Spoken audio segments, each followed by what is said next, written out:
अस्सलामुअलैकुम वरहमतुल्लाहि वबरकातुहू। बिस्मिल्लाहिर्रहमानिर्रहीम। रब्बि इश्रह ली सदरी वयस्सिर ली अमरी वहलुल उक़दतम मिन लिसानी यफ़क़हू क़ौली। मैं उम्मीद करती हूँ आप लोग सेहत और ईमान की बेहतरीन हालतों में होंगे। अल्लाह ताला आपको हमेशा बेहतरीन हालों में रखे और आपकी तरफ बढ़ने वाले हर शर को खैर में बदल दे। आमीन सुम्मा आमीन।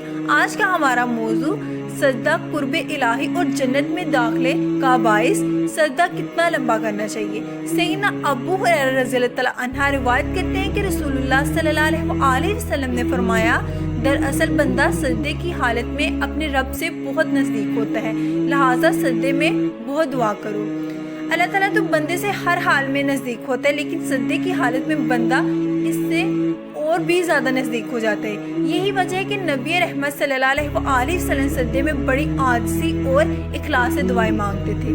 इससे मालूम हुआ कि नमाज बंदे को अल्लाह से मिला देती है। जहाँ तक सजदे में दुआ मांगने का ताल्लुक है तो इसका मुहतात तरीका ये है कि फ़र्ज़ नमाज में वही दुआएं मांगी जाएं जो सजदे के मुतल्लिक़ मकबूल अहादीस में वारिद हुई हैं, और अगर सुन्नतें या नवाफिल अदा किए जा रहे हों तो दीगर मसनून दुआएं भी मांगी जा सकती हैं।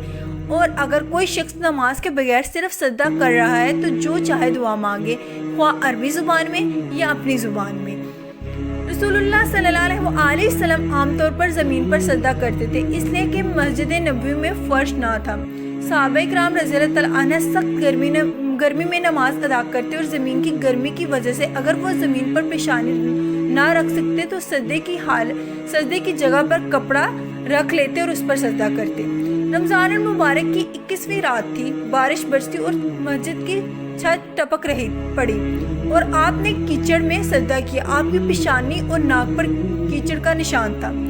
एक दफ़ा आप सल्लल्लाहु अलैहि वसल्लम ने बड़ी चटाई पर नमाज अदा की जो ज़्यादा अरसा इस्तेमाल में रहने की वजह से स्याह हो गई थी। सजदा जन्नत में दाखिले का बाइस। रसूलुल्लाह सल्लल्लाहु अलैहि वसल्लम फरमाते हैं, जब आदम का बेटा सजदे की आयत पढ़ता है फिर सुनने और पढ़ने वाला सजदा करता है तो शैतान रोता हुआ एक तरफ होकर कहता है, हाय मेरी हलाकत, बर्बादी और तबाही। आदम के बेटे को सजदे का हुक्म दिया गया, उसने सजदा किया, लिहाजा उसके लिए जन्नत है, और मुझे सजदे का हुक्म दिया गया, मैंने नाफरमानी की, चनाचे मेरे लिए आग है। लंबा सजदा करना। आम तौर पर रसूलुल्लाह सल्लल्लाहु अलैहि वसल्लम का सजदा रुकू के बराबर लंबा होता था, कभी कभी किसी आर्ज़ी की बिना पर ज़्यादा लंबा करते। एक दफ़ा आप ज़ोहर या असर की नमाज में सैयदना हसन या सैयदना हुसैन रज़ियल्लाहु तआला अन्हा को उठाए हुए तशरीफ़ लाए। आप नमाज की इमामत के लिए आगे बढ़े और इन्हें अपने कदम मुबारक के करीब बैठा लिया।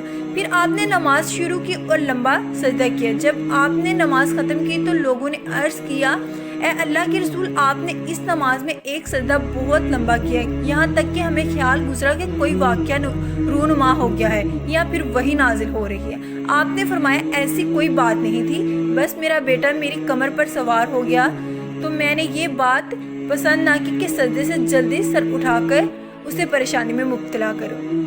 वो आखिरु दअवाहुम अनिल हम्दुलिल्लाहि रब्बिल आलमीन। अस्सलामु अलैकुम वरहमतुल्लाहि वबरकातुहू।